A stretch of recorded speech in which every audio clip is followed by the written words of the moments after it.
ಚಿನ್ನದ ಸ್ಮಗ್ಲಿಂಗ್ ಕೇಸ್ನಲ್ಲಿ ಸಿಲುಕಿರುವ ರಣ್ಯಾರಾವ್ಗೆ ಸಹಕಾರ ಕೊಡ್ತಾ ಇದ್ದ ಮಂತ್ರಿಗಳ್ಯಾರು? ಯಾರು ಮಂತ್ರಿಗಳು ಅನ್ನೋದು ನಾಳೆ ವಿಧಾನಸಭೆ ಅಧಿವೇಶನದಲ್ಲಿ ಬಹಿರಂಗವಾಗಿದೆ. ರಣ್ಯಾಗೆ ಸಹಕಾರ ಕೊಡ್ತಾ ಇದ್ದ ಮಂತ್ರಿಗಳ ಹೆಸರನ್ನ ರಿವೀಲ್ ಮಾಡ್ತೀನಿ ಅಂತ ಬಸನಗೌಡ ಪಾಟೀಲ್ ಯತ್ನಾಳ್ ಹೊಸ ಬಾಂಬ್ ಹಾಕಿದ್ದಾರೆ. ಇನ್ನೊಂದು ಕಡೆ ಸಚಿವ ಸತೀಶ್ ಜಾರಕಿಹೊಳಿ ಸದಾಶಿವನಗರ ಮತ್ತು ಚಾಮರಾಜಪೇಟೆಯಲ್ಲಿದೆಯಾ ಮಂತ್ರಿಗಳ ಮನೆ ಅಂತ ಬಿಜೆಪಿಯವರ ಮಾತನ್ನೇ ರಿಪೀಟ್ ಮಾಡಿದ್ದಾರೆ.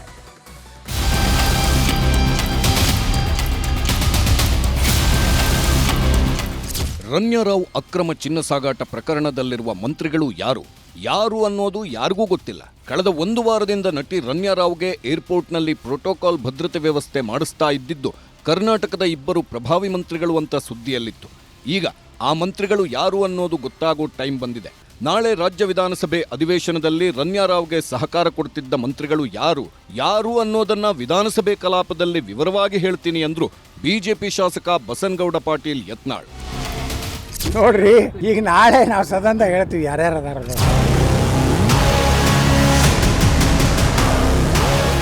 ಆ ರಣ್ಯಾನ್ ಜೋಡ ಯಾರ್ಯಾರ್ದು ಸಂಬಂಧ ಅದಾವು, ಆಕೆಗೆ ಏನೇನು ಸೆಕ್ಯೂರಿಟಿ ಕೊಟ್ಟರೆ ಎಲ್ಲಾನು ಮಾಹಿತಿ ತಗೊಂಡಿವಿ. ನಟಿ ರಣ್ಯಾರಾವ್ ಜೊತೆಗೆ ಸಂಪರ್ಕವಿರುವ ಇಬ್ಬರು ಸಚಿವರ ಹೆಸರನ್ನ ಸದನದಲ್ಲಿ ಹೇಳುವೆ, ಮಾಧ್ಯಮಗಳ ಮುಂದೆ ಹೇಳುವುದಿಲ್ಲ. ಇದು ಸದನದ ರಹಸ್ಯ ಅಂದ್ರು ಯತ್ನಾಳ್. ಆಕೆಗೆ ಪ್ರೋಟೋಕಾಲ್ ಕೊಟ್ಟವರ ಮಾಹಿತಿ ಸಂಗ್ರಹ ಮಾಡಿದ್ದೇವೆ. ಚಿನ್ನ ಎಲ್ಲಿಂದ ತಂದಿದ್ದಾರೆ, ಎಲ್ಲಿಟ್ಟು ತಂದಿದ್ದಾರೆ ಎಂಬುದು ಗೊತ್ತಿದೆ. ಎಲ್ಲವನ್ನು ಸದನದಲ್ಲಿ ಹೇಳ್ತೀನಿ ಅಂತಿದ್ದಾರೆ ಯತ್ನಾಳ್. ನೋಡ್ರಿ, ಈಗ ನಾಳೆ ನಾವು ಸದನದಾಗ ಹೇಳ್ತೀವಿ ಯಾರ್ಯಾರು ಅದಾರ. ಆ ರಣ್ಯಾನ್ ಜೋಡ ಯಾರ್ಯಾರ್ದು ಸಂಬಂಧ ಅದಾವು, ಆಕೆಗೆ ಏನೇನು ಸೆಕ್ಯೂರಿಟಿ ಕೊಟ್ಟರೆ ಎಲ್ಲಾನು ಮಾಹಿತಿ ತಗೊಂಡಿವಿ. ಅದೆಲ್ಲ ಮಾಹಿತಿ ಅಲ್ಲಿ ಹೇಳ್ತೀವಿ. ಸದನದಾನ ಆಸ್ತಿ ಸದನದಾಗಿರಲಿ. ಯತ್ನಾಳ್ ನಾಳೆ ನಿಜವಾಗ್ಲೂ ರಣ್ಯಾರಾವ್ ಜೊತೆ ಸಂಪರ್ಕದಲ್ಲಿದ್ದ ಮಂತ್ರಿಗಳ ಹೆಸರನ್ನ ಹೇಳ್ತಾರಾ ಅನ್ನೋ ಕುತೂಹಲವಿದೆ. ಒಂದು ವೇಳೆ ನಟಿ ಜೊತೆ ಲಿಂಕ್ ಇರೋ ಸಚಿವರ ಹೆಸರನ್ನ ಯತ್ನಾಳ್ ಬಹಿರಂಗಪಡಿಸಿದ್ರೆ ಸದನದಲ್ಲಿ ಗಲಾಟೆ ಆಗೋದಂತೂ ನಿಶ್ಚಿತ.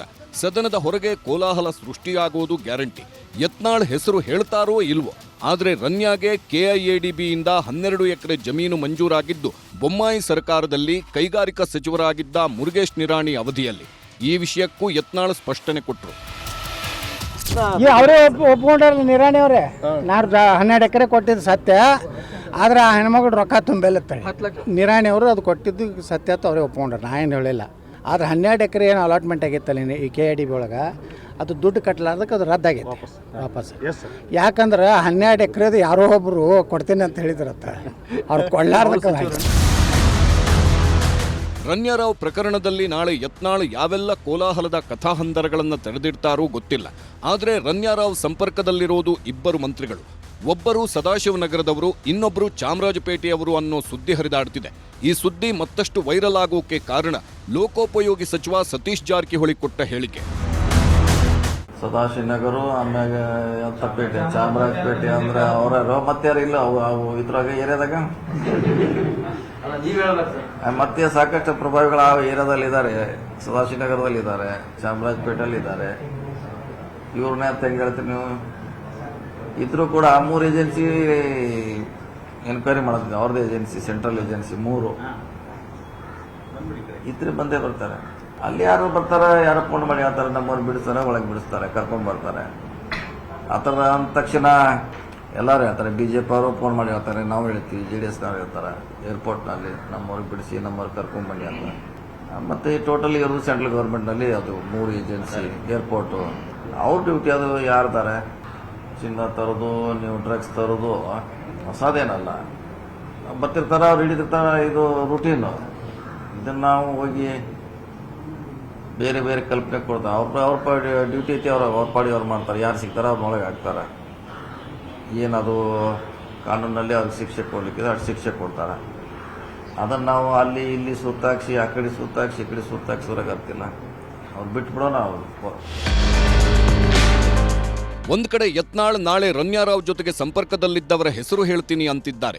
ಇನ್ನೊಂದು ಕಡೆ ಸದಾಶಿವನಗರ ಮತ್ತು ಚಾಮರಾಜಪೇಟೆಯಲ್ಲಿ ವಾಸವಾಗಿರೋ ನಾಯಕರು ರಣ್ಯಾರಾವ್ ಜೊತೆ ಸಂಪರ್ಕದಲ್ಲಿದ್ರು ಅನ್ನೋ ಸಚಿವ ಸತೀಶ್ ಜಾರಕಿಹೊಳಿ ಅವರ ಈ ಹೇಳಿಕೆ 108 ಪ್ರಶ್ನೆಗಳನ್ನ ಹುಟ್ಟುಹಾಕಿದೆ. ರಣ್ಯಾ ಗೋಲ್ಡ್ ಸ್ಮಗ್ಲಿಂಗ್ ಇನ್ನೂ ಕೆಲವರಿಗೆ ಗಂಡಾಂತರ. ಹಿಂದಿದ್ದ ಏರ್ಪೋರ್ಟ್ ಅಧಿಕಾರಿಗಳ ವಿಚಾರಣೆಗೆ ಸಿದ್ಧತೆ. ಆರೋಪಿ ರನ್ಯಾರಾವ್ 1 ವರ್ಷದಲ್ಲಿ 27 ಬಾರಿ ವಿದೇಶ ಪ್ರಯಾಣ ಕೈಗೊಂಡಿದ್ದು, ಈ ವೇಳೆ ಪ್ರೋಟೋಕಾಲ್ ಉಲ್ಲಂಘನೆಯಾಗಿರುವ ಶಂಕೆ ವ್ಯಕ್ತವಾಗಿದೆ. ಹೀಗಾಗಿ ಏರ್ಪೋರ್ಟ್ ಪ್ರೋಟೋಕಾಲ್ ಉಲ್ಲಂಘನೆ ಸಂಬಂಧ ಈ ಹಿಂದೆ ಕರ್ತವ್ಯ ನಿರ್ವಹಿಸಿದ್ದ ಅಧಿಕಾರಿ ಸಿಬ್ಬಂದಿ ವಿಚಾರಣೆಗೆ ಸಿಬಿಐ ಮುಂದಾಗಿದೆ. ಇನ್ನೊಂದೆಡೆ IAS ಅಧಿಕಾರಿ ಗೌರವ್ ಗುಪ್ತಾ ಮತ್ತು ಡಿಜಿಪಿ ವಂಶಿಕೃಷ್ಣ ಅವರ ಸಮಿತಿ ತನಿಖೆಗೆ ಮುಂದಾಗಿದೆ. ಜೈಲಿನಿಂದಲೇ ಪತ್ರ ಬರೆದ ನಟಿ ರನ್ಯಾರಾವ್, DRI ಕಿರುಕುಳದ ಬಗ್ಗೆ ಮೇಲಾಧಿಕಾರಿಗೆ ಲೆಟರ್. ಗೋಲ್ಡ್ ಸ್ಮಗ್ಲಿಂಗ್ ಪ್ರಕರಣದಲ್ಲಿ ಬಂಧಿತಳಾಗಿ ಜೈಲು ಸೇರಿರುವ ನಟಿ ರನ್ಯಾರಾವ್ ಜೈಲಿನಿಂದಲೇ ಪತ್ರವೊಂದನ್ನ ಬರೆದಿದ್ದಾಳೆ. DRI ಹಿರಿಯ ಅಧಿಕಾರಿಗಳಿಗೆ ಬರೆದ ಪತ್ರದಲ್ಲಿ ಕಸ್ಟಡಿ ವೇಳೆ ಕೊಟ್ಟ ಕಿರುಕುಳದ ಬಗ್ಗೆ ಪ್ರಸ್ತಾಪಿಸಿದ್ದಾಳೆ. ವಿಮಾನದಲ್ಲೇ ಬಲವಂತವಾಗಿ ಸಹಿ ಪಡೆದುಕೊಂಡ್ರು. ಏರ್ಪೋರ್ಟ್ನಲ್ಲಿ ತನ್ನ ಬಳಿ ಏನನ್ನೂ ವಶಪಡಿಸಿಕೊಂಡಿಲ್ಲ ಎಂದಿದ್ದಾಳೆ. ಅಲ್ಲದೆ 50 ರಿಂದ 60 ಪೇಪರ್, 40 ಖಾಲಿ ಲೆಟರ್ಗೆ ಸಹಿ ಹಾಕಿಸಿಕೊಂಡಿದ್ದಾರೆ. ನನ್ನ ತಂದೆ ಮತ್ತು ಕುಟುಂಬಕ್ಕೆ ಬೆದರಿಕೆ ಹಾಕಲಾಗಿದೆ ಅಂತ ಪತ್ರದಲ್ಲಿ ನಟಿ ರನ್ಯಾರಾವ್ ಆರೋಪಿಸಿದ್ದಾಳೆ. ಒಂದು ಕಡೆ ಸಿಬಿಐ, DRI ಅಧಿಕಾರಿಗಳ ತೀವ್ರ ತನಿಖೆ ಆಗ್ತಿದೆ. ಈ ಮಧ್ಯೆ ಬಿಜೆಪಿ ಶಾಸಕ ಬಸನಗೌಡ ಪಾಟೀಲ್ ಯತ್ನಾಳ್ ರನ್ಯಾರಾವ್ ಜೊತೆ ಗಳಸ್ಯ ಕಂಠಸ್ಯ ಗೆಳೆತನವಿದ್ದ ಮಂತ್ರಿಗಳ ಹೆಸರನ್ನ ಸದನದಲ್ಲೇ ಪ್ರಸ್ತಾಪಿಸುವುದಾಗಿ ಹೇಳಿದ್ದಾರೆ. ನೋಡೋಣ ಏನೇನಾಗುತ್ತೆ ಅಂತ. Bureau report, news 18. ಮುಸ್ಲಿಮರಿಗೆ ಮೀಸಲಾತಿ ಕೊಟ್ಟಿರೋದು ಅಸಂವಿಧಾನಿಕ ತೀರ್ಮಾನ ಅನ್ನೋದು ಬಿಜೆಪಿಯ ವಾದ. ಕಾಂಗ್ರೆಸ್ ಸರ್ಕಾರ ಧರ್ಮಗಳ ಮಧ್ಯೆ ಕಂದಕ ನಿರ್ಮಿಸ್ತಾ ಇದೆ ಅಂತಾನೂ ಆಕ್ರೋಶ ಹೊರಹಾಕ್ತಾ ಇದ್ದಾರೆ ಕಮಲ ಕಲಿಗಳು. ಇವತ್ತು ಬಿಜೆಪಿಯವರ ಈ ಆರೋಪಕ್ಕೆ ಉಪಮುಖ್ಯಮಂತ್ರಿಗಳು ಸ್ಪಷ್ಟನೆ ಕೊಟ್ಟಿದ್ದಾರೆ. ಜೊತೆಗೆ ತಾಕತ್ತಿದ್ರೆ ಮುಸ್ಲಿಮರನ್ನ ಪರಿಷತ್ ಸದಸ್ಯರನ್ನಾಗಿ ಮಾಡಿ ಅಂತಾನೂ ಬಿಜೆಪಿಗೆ ಸವಾಲ್ ಹಾಕಿದ್ರು DK ಶಿವಕುಮಾರ್.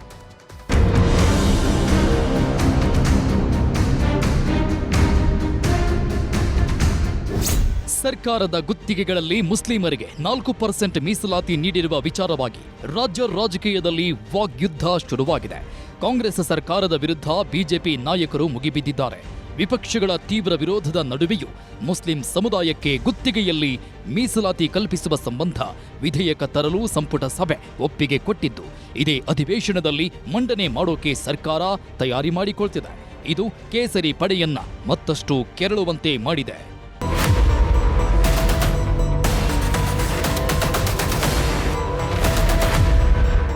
ಮುಸ್ಲಿಮರಿಗೆ ಮೀಸಲಾತಿ ಕೊಟ್ಟಿರುವುದು ಅಸಂವಿಧಾನಿಕ ತೀರ್ಮಾನ. ಕಾಂಗ್ರೆಸ್ ಸರ್ಕಾರ ಧರ್ಮಗಳ ಮಧ್ಯೆ ಕಂದಕ ನಿರ್ಮಿಸಲು ಹುನ್ನಾರ ನಡೆಸಿದೆ. ಮುಸ್ಲಿಮರ ಓಲೈಕೆ ರಾಜಕಾರಣ ಮಾಡುತ್ತಿದೆ ಅಂತ ಕಾಂಗ್ರೆಸ್ ವಿರುದ್ಧ ಬಿಜೆಪಿ ನಾಯಕರು ನಿಗಿ ಅಂತಿದ್ದಾರೆ. ಈ ಬಗ್ಗೆ ಸೋಷಿಯಲ್ ಮೀಡಿಯಾದಲ್ಲಿ ಪೋಸ್ಟ್ ಮಾಡಿರುವ BY ವಿಜೇಂದ್ರ, ಸರ್ವರಿಗೂ ಸಮಪಾಲು, ಸರ್ವರಿಗೂ ಸಮಬಾಳು ತತ್ವಕ್ಕೆ ಬಿಜೆಪಿ ಸದಾ ಬದ್ಧ. ಆದರೆ ಕಾಂಗ್ರೆಸ್ ಸರ್ಕಾರ ಮುಸ್ಲಿಮರಿಗೆ ಬಹುಪಾಲು, ಇತರರಿಗೆ ಅಲ್ಪಪಾಲು ಎಂಬ ನೀತಿ ಅನುಸರಿಸಲು ಹೊರಟಿದೆ. ಕುವೆಂಪು ಅವರ ಸರ್ವ ಜನಾಂಗದ ಶಾಂತಿಯ ತೋಟಕ್ಕೆ ಬೆಂಕಿ ಇಡಲು ಹೊರಟಿದೆ ಎಂದು ಆಕ್ರೋಶ ಹೊರಹಾಕಿದ್ದಾರೆ.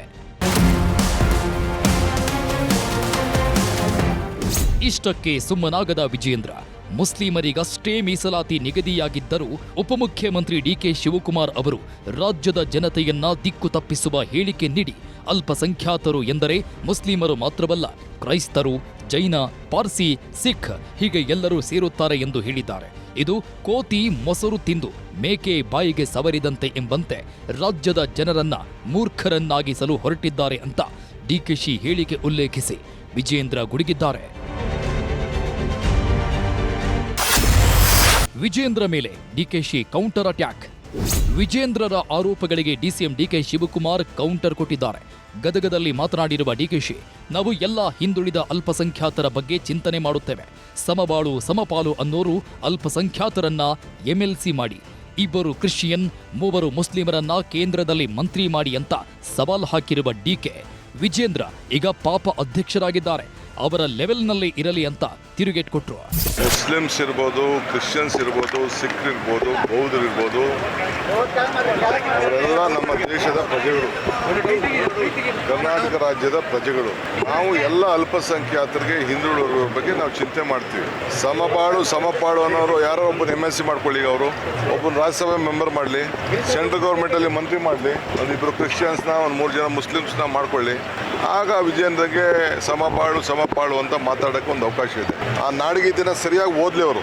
ಯಾರ್ಯಾರು ಸೇರಿದ್ರೆ ಶಾಂತಿಯ ತೋಟ ಆಗ್ತಿದೆ ಅಂತೇಳಿ ಅವರು ವಿಜೇಂದ್ರವರು ಓದಲಿ.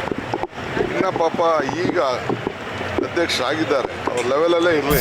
ಕಾಂಗ್ರೆಸ್ ಉದ್ದೇಶ ಇರೋದು ಮುಸ್ಲಿಮರಿಗೆ ಮೀಸಲಾತಿ ಕೊಡಬೇಕು ಅನ್ನೋದು. ನೆಪಕ್ಕೆ ಮಾತ್ರ ಜೈನರು, ಸಿಖ್ಖರು ಅನ್ನುತ್ತಿದ್ದಾರೆ. ಇದು ದೇಶ ವಿರೋಧಿ ನೀತಿ ಎಂದು ಕಿಡಿಕಾರಿದ್ದಾರೆ ಪರಿಷತ್ ವಿಪಕ್ಷ ನಾಯಕ ಛಲವಾದಿ ನಾರಾಯಣಸ್ವಾಮಿ. ಕಾಂಗ್ರೆಸ್ನವರು ನಾವು ಬಂದ ಮೇಲೆ ನಾವು ಮತ್ತೆ ಧಾರ್ಮಿಕ ಮೀಸಲಾತಿಯನ್ನು ಕೊಡ್ತೇವೆ ಅಂತಕ್ಕಂಥ ಘೋಷಣೆಯನ್ನು ಕೂಡ ಮಾಡಿದ್ರು. ಅವರನ್ನ ನೆಪಕ್ಕೆ ಜೊತೆಯಲ್ಲಿ ಸೇರಿಸಿದಂಗೆ ಮಾಡಿದ್ದಾರೆ. ಅವರ ಘೋಷಣೆ ಇದ್ದಿದ್ದು 4% ರಿಸರ್ವೇಶನ್. ಯಾಕಂದ್ರೆ ಅವರಿಗೆ ಮೊದಲು ನೀವು 4% ಇದ್ದಿದ್ದನ್ನು ತೆಗೆದಿದ್ರು ನಾವು. ಮತ್ತೆ ಇವರೆಲ್ಲರೂ ಸೇರಿದ ಮೇಲೆ 4% ಯಾಕಿದೆ ಅಂದ್ರೆ ಅವರ ಉದ್ದೇಶ ಮುಸಲ್ಮಾನ್ ಬಂಧುಗಳಿಗೆ ಕೊಡಬೇಕು ಅನ್ನೋದೇ. ನಾಳೆಯಿಂದ ಮುಸ್ಲಿಮರ ಮೀಸಲಾತಿ ವಿರುದ್ಧ ಹೋರಾಟವನ್ನ ಬಿಜೆಪಿ ಮತ್ತಷ್ಟು ತೀವ್ರಗೊಳಿಸಲಿದೆ. ಅಧಿವೇಶನದಲ್ಲಿ ಮೀಸಲಾತಿ ವಿಚಾರ ಗಲಾಟೆ ಗದ್ದಲಕ್ಕೆ ಸಾಕ್ಷಿಯಾಗಲಿದ್ದು, ಇದನ್ನ ಕಾಂಗ್ರೆಸ್ ಹೇಗೆ ಎದುರಿಸಲಿದೆಯೋ ಕಾದು ನೋಡಬೇಕು. Bureau report, news 18. ದಿವಂಗತ ರೆಬಲ್ ಸ್ಟಾರ್ ಅಂಬರೀಷ್ ಮೊಮ್ಮಗನ ನಾಮಕರಣ ಶಾಸ್ತ್ರ ಇವತ್ತು ಅದ್ಧೂರಿಯಾಗಿ ನಡೆಯಿತು. ಸಿನಿಮಾ ರಂಗದ ದಿಗ್ಗಜರೆಲ್ಲ ಮರಿ ಅಂಬರೀಷ್ ನಾಮಕರಣಕ್ಕೆ ಸಾಕ್ಷಿಯಾದರು. ಬಟ್ ಸುಮಲತಾ ಅವರ ದೊಡ್ಡ ಮಗ ಅಂತ ಕರೆಸಿಕೊಳ್ತಾ ಇದ್ದ ದರ್ಶನ್ ಎಲ್ಲೂ ಕಾಣಿಸ್ಲೇ ಇಲ್ಲ.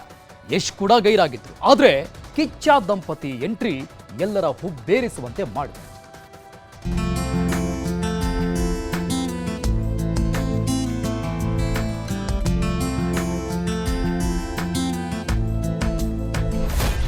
ಮಂಡ್ಯದ ಗಂಡು, ರಾಜಕೀಯದ ಬೆಂಕಿ ಚೆಂಡು. ಸ್ಯಾಂಡಲ್ವುಡ್ನ ರೆಬೆಲ್ ಸ್ಟಾರ್ ಅಂಬರೀಷ್ ಮನೆಯಲ್ಲಿ ಇವತ್ತು ಸಂಭ್ರಮ ಮನೆ ಮಾಡಿತ್ತು.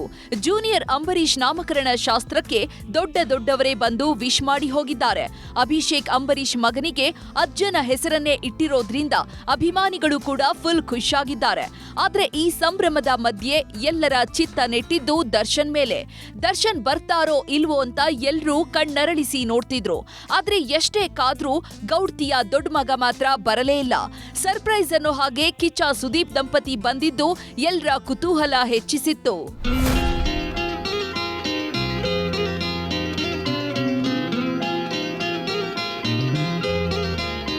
ಅಭಿಷೇಕ್ ಹಾಗೂ ಅವೀವಾ ದಂಪತಿಯ ಮುದ್ದಿನ ಮಗನಿಗೆ ಅಂಬಿಯ ಹೆಸರನ್ನೇ ಇಟ್ಟಿದ್ದಾರೆ. ಅಂಬರೀಷ್ ಅವರ ಹುಟ್ಟು ಹೆಸರು ಅಮರನಾಥ್. ಹೀಗಾಗಿ ತನ್ನ ಮಗನಿಗೆ ರಾಣಾ ಅಮರ್ ಅಂಬರೀಷ್ ಅಂತ ಅಭಿಷೇಕ್ ನಾಮಕರಣ ಮಾಡಿದ್ದಾರೆ. ಹಿಂದೆಲ್ಲ ಅಂಬಿ ಮನೆಯ ಕಾರ್ಯಕ್ರಮ ಅಂದ್ರೆ ಜನಸಾಗರವೇ ಸೇರ್ತಿತ್ತು. ಸಿನಿಮಾ ರಂಗದ ಎಲ್ಲ ಸ್ಟಾರ್ ನಟ ನಟಿಯರು ಒಂದಾಗಿ ಬರ್ತಿದ್ರು. ಆದ್ರೆ ತೊಟ್ಟಿಲ ಶಾಸ್ತ್ರದಲ್ಲಿ ಹೇಳ್ಕೊಳ್ಳುವಂತಹ ಸ್ಟಾರ್ಗಳ್ಯಾರೂ ಕಾಣ್ಲೇ ಇಲ್ಲ. ಜೋಡೆತ್ತು ಅಂತ ಹೇಳಿಕೊಂಡಿದ್ದಂತಹ ದರ್ಶನ್ ಹಾಗೂ ಯಶ್ ಕೂಡ ಗೈರಾಗಿದ್ರು. ದೊಡ್ಡ ಮಗ ದೂರ, ಹರಸಿ ಹಾರೈಸಿದ ಕಿಚ್ಚ. ಮೊನ್ನೆಯಷ್ಟೇ ಸುಮಲತಾ ಹಾಗೂ ದರ್ಶನ್ ಬಗ್ಗೆ ದೊಡ್ಡ ಸುದ್ದಿಯಾಗಿತ್ತು. ಇನ್ಸ್ಟಾಗ್ರಾಂನಲ್ಲಿ ಸುಮಲತಾ ಹಾಗೂ ಅಭಿಷೇಕ್ ದಂಪತಿಯನ್ನ ಅನ್ಫಾಲೋ ಮಾಡ್ತಿದ್ದಂತೆ ಸುಮಲತಾ ಮೇಲಿಂದ ಮೇಲೆ ಪೋಸ್ಟ್ ಹಾಕಿದ್ರು. ಸೋಷಿಯಲ್ ಮೀಡಿಯಾದಲ್ಲೇ ಟಕ್ಕರ್ ಕೊಡೋ ಕೆಲಸ ಮಾಡಿದ್ರು. ಇದು ದೊಡ್ಡ ಸುದ್ದಿಯಾಗ್ತಿದ್ದಂತೆ ಮತ್ತೆ ತೇಪೆ ಹಚ್ಚೋ ಕೆಲಸವನ್ನು ಮಾಡಿದ್ರು. ನಾವೆಲ್ಲರೂ ಚೆನ್ನಾಗಿಯೇ ಇದ್ದೇವೆ, ನಮ್ಮ ಮಧ್ಯೆ ಯಾವುದೇ ಬಿರುಕು ಮೂಡಿಲ್ಲ ಅಂದಿದ್ರು. ಆದ್ರೀಗ ಅಂಬಿ ಮೊಮ್ಮಗನ ನಾಮಕರಣದತ್ತ ದರ್ಶನ್ ಕಣ್ಣೆತ್ತಿಯೂ ನೋಡಿಲ್ಲ. ಹೀಗಾಗಿ ಮದರ್ ಇಂಡಿಯಾ ಹಾಗೂ ದೊಡ್ಡ ಮಗನ ಮಧ್ಯೆ ಯಾವುದೂ ಸರಿ ಇಲ್ಲ ಅನ್ನೋದು ಕನ್ಫರ್ಮ್ ಆಗಿದೆ.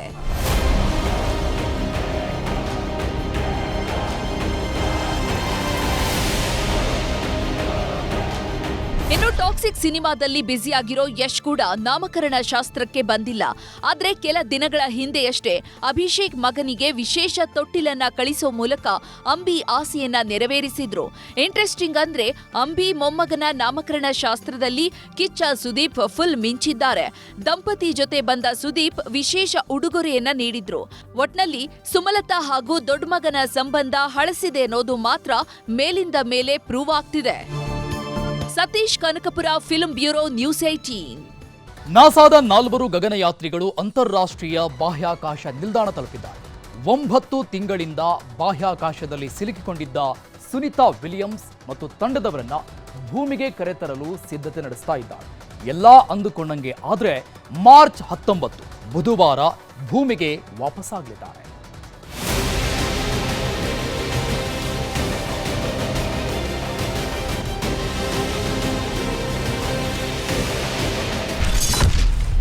ಎರಡರಿಂದ 3 ದಿನಗಳಲ್ಲಿ ಭೂಮಿಗೆ ಸುನಿತಾ ವಿಲಿಯಮ್ಸ್. ಬಾಹ್ಯಾಕಾಶ ಕೇಂದ್ರ ತಲುಪಿದ ಸ್ಪೇಸ್ ಎಕ್ಸ್ ಫಾಲ್ಕನ್ 9. ಗಗನಯಾತ್ರಿ ಸುನಿತಾ ವಿಲಿಯಮ್ಸ್ ಮತ್ತು ತಂಡ ಭೂಮಿಗೆ ವಾಪಸ್ಸಾಗುವ ಸಮಯಕ್ಕೆ ಕೌಂಟ್ ಡೌನ್ ಶುರುವಾಗಿದೆ. ಕಳೆದ 9 ತಿಂಗಳಿನಿಂದ ಅಂತಾರಾಷ್ಟ್ರೀಯ ಬಾಹ್ಯಾಕಾಶ ಕೇಂದ್ರದಲ್ಲಿ ಗಗನಯಾತ್ರಿಗಳಾದ ಸುನಿತಾ ಹಾಗೂ ಬೆಚ್ ವಿಲ್ಮೋರ್ ಸಿಲುಕಿದ್ದಾರೆ. ಇವರನ್ನ ಭೂಮಿಗೆ ಕರೆತರಲು ನಾಸಾದ ಕ್ರ್ಯೂ 10 ಮಿಷನ್ನ 4 ಗಗನಯಾತ್ರಿಗಳು ಯಶಸ್ವಿಯಾಗಿ ISS ತಲುಪಿದ್ದಾರೆ. ತಮ್ಮನ್ನ ಕರೆದುಕೊಂಡು ಹೋಗೋಕೆ ಬಂದವರನ್ನ ನೋಡ್ತಿದ್ದಂತೆ ಬಾಹ್ಯಾಕಾಶದಲ್ಲಿರುವ ಸುನಿತಾ ವಿಲಿಯಮ್ಸ್ ಹಾಗೂ ಬುಚ್ ವಿಲ್ಮೋರ್ ಮತ್ತು ಜೊತೆಗೆ ಇದ್ದವರೆಲ್ಲರೂ ಅದ್ದೂರಿಯಾಗಿ ಸ್ವಾಗತಿಸಿದ್ರು. ಒಬ್ಬರಿಗೊಬ್ಬರು ತಬ್ಬಿ ಸಂಭ್ರಮಿಸಿದ್ರು. ಅದೇ ಖುಷಿಯಲ್ಲಿ ಎಲ್ಲರೂ ಜೊತೆಗೂಡಿ ಫೋಟೋ ತೆಗೆದುಕೊಂಡ್ರು. ಎಲ್ಲರೂ ಆರೋಗ್ಯವಾಗಿದ್ದೇವೆ ಅಂತ ಬಾಹ್ಯಾಕಾಶದಿಂದಲೇ ನಾಸಾ ಕೇಂದ್ರ ಕಚೇರಿಗೆ ಸಂದೇಶವನ್ನ ರವಾನಿಸಿದ್ರು.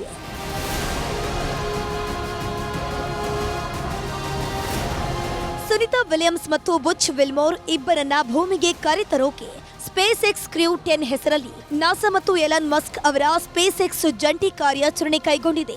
ಕ್ರ್ಯೂ ಡ್ರ್ಯಾಗನ್ ಗಗನನೌಕೆಯಲ್ಲಿ ನಾಸಾದ ಆನ್ ಮೆಕ್ಲಿನ್ ಮತ್ತು ನಿಕೋಲ್ ಆರಿಯಸ್, ಜಪಾನ್ನ ತುಕಾಯಾ ವೊನಿಶಿ ಹಾಗೂ ರಷ್ಯಾದ ಕಿರಿಲ್ ಪೆಸ್ಕೋವ್ ಎಂಬ 4 ಗಗನಯಾತ್ರಿಗಳು ಬಾಹ್ಯಾಕಾಶ ಕೇಂದ್ರಕ್ಕೆ ತಲುಪಿದ್ದಾರೆ. ಗಗನನೌಕೆಯು ಮರಳುವಾಗ ಸುನಿತಾ ಮತ್ತು ವಿಲ್ಮೋರ್ ಅಲ್ಲದೆ ISSನಲ್ಲಿರುವ ನಿಕ್ ಹೆಗ್ ಮತ್ತು ಅಲೆಕ್ಸಾಂಡರ್ ಗೊರ್ಬನೋವ್ ಅವರನ್ನು ಕರೆತರಲಿದೆ. ಇವರಿಬ್ಬರು ನಾಸಾದ ಕ್ರ್ಯೂ 9 ಮಿಷನ್ನಲ್ಲಿ ISSಗೆ ತೆರಳಿದ್ರು.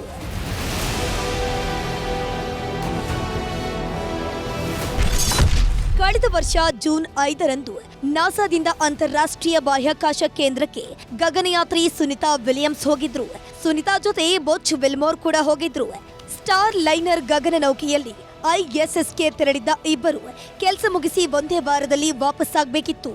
ಆದ್ರೆ ಸ್ಟಾರ್ ಲೈನರ್ ಪ್ರೊಪಲ್ಷನ್ ಸಿಸ್ಟಂನಲ್ಲಿ ಸಮಸ್ಯೆ ಉಂಟಾಗಿ ಬಾಹ್ಯಾಕಾಶದಲ್ಲೇ ಸಿಲುಕಬೇಕಾಯಿತು.